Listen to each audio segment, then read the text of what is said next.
Hello everyone. आज हम करेंगे D'Alembert ratio test. D'Alembert ratio test की डेफिनेशन बता रहा हूँ मैं आपको। पहले क्या है, डी-एलम्बर्ट रेशो टेस्ट के according if a n be series of positive terms such that limit of a N by A N plus one is equal to L.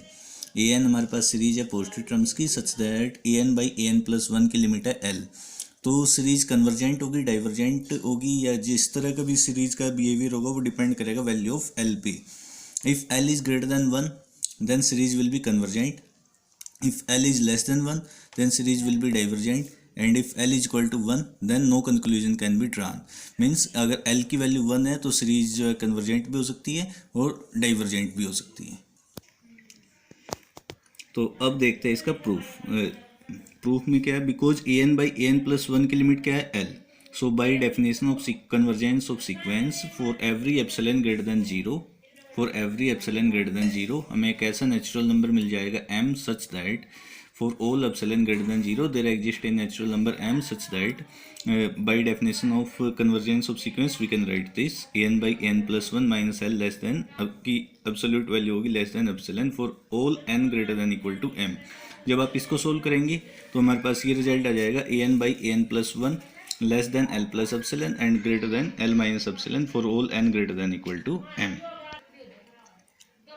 Now अब हम पहला केस लेंगे। फर्स्ट केस में हम ले रहे हैं वैल्यू एल की वैल्यू ले रहे हैं ग्रेटर देन वन। तो अगर एल की वैल्यू ग्रेटर देन वन है तो हमें एंड में ये प्रूव करना है कि ये सीरीज जो है कन्वर्जेंट होगी। So if L is greater than one then we can choose epsilon greater than zero such that L minus epsilon is greater than one. अगर एल की वैल्यू ग्रेटर देन वन है तो आप epsilon को ऐसा choose कर सकते हो such that L minus epsilon की वैल्यू आए ग्रेटर देन वन। सो जो ये इक्वेशन नंबर वन है, इक्वेशन नंबर वन देखो क्या है, इक्वेशन नंबर वन ये है। इक्वेशन नंबर वन के अकॉर्डिंग ए एन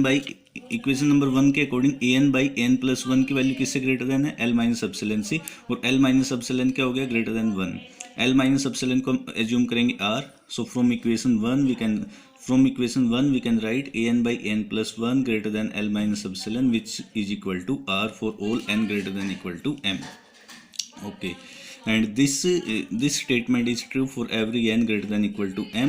तो इस इक्वेशन में हम n की वैल्यू m पुट करेंगे, n की value m plus one m plus two up to n minus one put करेंगे। इसको हमने बोल दिया इक्वेशन नंबर टू। ओके, तो इक्वेशन नंबर टू में n की value m plus one m plus to and so on n minus one तक put करनी है। ये पुट करने के बाद हमारे पास ये रिजल्ट आ जाएगा, हमारे पास आएगा a M by A M plus one greater than are, A M plus one by A M plus two greater than are and continuing like this, ये इक्वेशन आ जाएगा। इसके बाद हम क्या करेंगे, जितनी भी इनइक्वालिटी आई है, अब ये इंपॉर्टेंट है कितनी इनइक्वालिटी आई। देखो हमने शुरू कहाँ से किया है, एम से, और कहाँ तक गए हम, एन तक। तो टोटल नंबर ऑफ इनइक्वालिटी कितनी हो गई है, एन माइनस एम। सो इन एन माइनस एम इनइक्वालिटी को हम करेंगे मल्टीप्लाई। जब मल्टीप्लाई करेंगे तो m प्लस वन से m प्लस वन कैंसिल हो जाएगा, m प्लस टू से इस नेक्स्ट टर्म में m प्लस टू आएगा, वो कैंसिल हो जाएगा। तो हमारे पास कौन कौन सी टर्म बचेगी, एक तो टर्म आएगी am और एक आएगी an। तो multiplying all these n minus m inequality, n minus m inequality कैसे आई है, बिकॉज m से लेके n तक है। सो m से लेके n तक कितनी इनइक्वालिटी होगी, n माइनस m। तो इन इनइक्वालिटी को मल्टीप्लाई करेंगे तो हमारे पास रिजल्ट आ जाएगा am by A N is greater than R की पावर n माइनस एम। जब इसको सिंप्लीफाई करेंगे तो ए एन की वैल्यू आएगी less than A M by are की power n minus M. Okay, तो A M into R M को हमने कॉन्स्टेंट एज्यूम किया है कि, और हमारे पास आ जाएगा A N is less than k by are की पावर n। नाउ जो series one by are n है वो एक ज्योमेट्रिक सीरीज है, geometric series with one by r with common ratio जो है लेस देन वन। और हमें ये पता है ज्योमेट्रिक सीरीज जो है, अगर ज्योमेट्रिक सीरीज में common ratio less than one होता है तो सीरीज कैसे होती है, कन्वर्जेंट होती है। सो हमारी सीरीज ए एन भी कैसे हो जाएगी, कन्वर्जेंट हो जाएगी बाई कंपेरिजन टेस्ट। सो अगर हमारे पास ये वन बाई ये वाली सीरीज तो हो जाएगी कन्वर्जेंट बिकॉज ऑफ ये जो है ज्योमेट्रिक सीरीज है और कॉमन रेशो क्या है, लेस देन वन। और ये सीरीज कन्वर्जेंट क्यों होगी, बाई कंपेरिजन टेस्ट। नाउ अभी हमने फर्स्ट केस किया है, उसमें एल की वैल्यू ली है ग्रेटर देन वन और हमने क्या दिखाया कि सीरीज इज कन्वर्जेंट। अब सेकंड केस में एल की वैल्यू लेस देन वन और आप ये शो करेंगे कि सीरीज इज डाइवर्जेंट। ओके, तो when L is less then one because epsilon, तो आप जो है कुछ भी चूज कर सकते हो। तो यहाँ पे हम जो है एप्सिलॉन ऐसे चूज करेंगे सच दैट एल प्लस एप्सिलॉन की वैल्यू आए लेस देन वन। और from equation one we can say that an by an plus 1 is less than l plus epsilon। Equation number 1 से हमें पता है A N by A N plus 1 की value किससे less than है, L plus epsilon से, और L plus epsilon को हमने डिनोट किया है स्मॉल आर से। एंड ये इक्वेशन ट्रू है, this is true for every N greater than equal to M. So इस इक्वेशन को हमने बोल दिया equation number 3। Now equation number 3 में, because equation number 3 is true for every N greater than equal to M, तो इसमें जो हम एन की वैल्यू एम पुट करेंगे, एम प्लस 1 पुट करेंगे and so on an minus M तक put करेंगे। जब एन माइनस एम से लेके एन माइनस 1 तक पुट करेंगे तो हमारे पास ये इनइक्वलिटीज आ जाएगी, A M by M plus 1, A M by M plus 1 less than are, A M plus 1 by A M plus 2 less than are and so on, last में A N minus 1 by A N less than R. तो again number of inequality कितनी होगी, number of inequality होगी ये, number of inequality यही N minus M.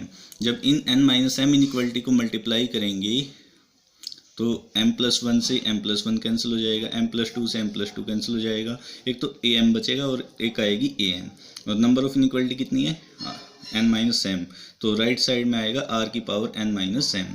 तो multiplying all these n minus M inequality we have A M by A N less than R की power n minus M for all n greater than equal to m। जब इसको simplify करेंगे तो A N की value greater than आ जाएगी A M by are की power n minus M.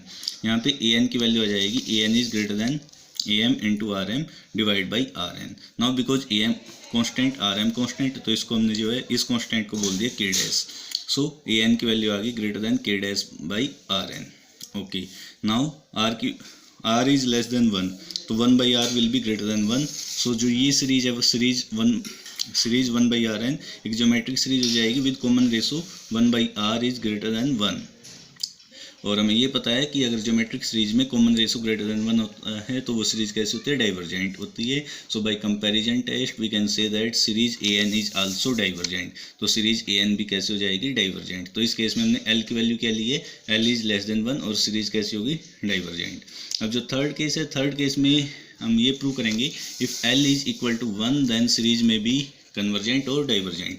तो मैं आपको 2 एग्जाम्पल लेके दिखा रहा हूँ, जिसमें एक एग्जाम्पल दोनों एग्जाम्पल्स में एल की वैल्यू आएगी 1, बट एक सीरीज है कन्वर्जेंट, एक सीरीज है डाइवर्जेंट। तो फर्स्ट एग्जाम्पल लिया मैंने A N is equal to 1 by N, A N is equal to 1 by N. तो उसके जब आप इसमें A N by A N plus 1 की लिमिट फाइंड आउट करेंगे तो वो आ जाएगी 1। एंड अगर ये लिमिट 1 आ गई, बट हमें इस सीरीज का तो पता है ये सीरीज कैसी है, दिस सीरीज इज डाइवर्जेंट। ये सीरीज डाइवर्जेंट क्यों है, बिकॉज बाई पी टेस्ट में जब पी की value less than equal to 1 होती है तो सीरीज होती है डाइवर्जेंट। यहाँ पे पी की वैल्यू है 1। और जो सेकंड एग्जांपल है, सेकंड एग्जांपल में मैंने लिया है A N is equal to 1 by N square, और जब आप इसके A N by N plus 1 की लिमिट निकालेंगे तो आएगी 1, but this series is convergent by P test because P is greater than 1। तो ये हमने प्रूव कर दिया डीएलम्बर्ट रेशो टेस्ट। सो अगर आपको ये वीडियो अच्छी लगी है तो please like and subscribe my channel. Thank you.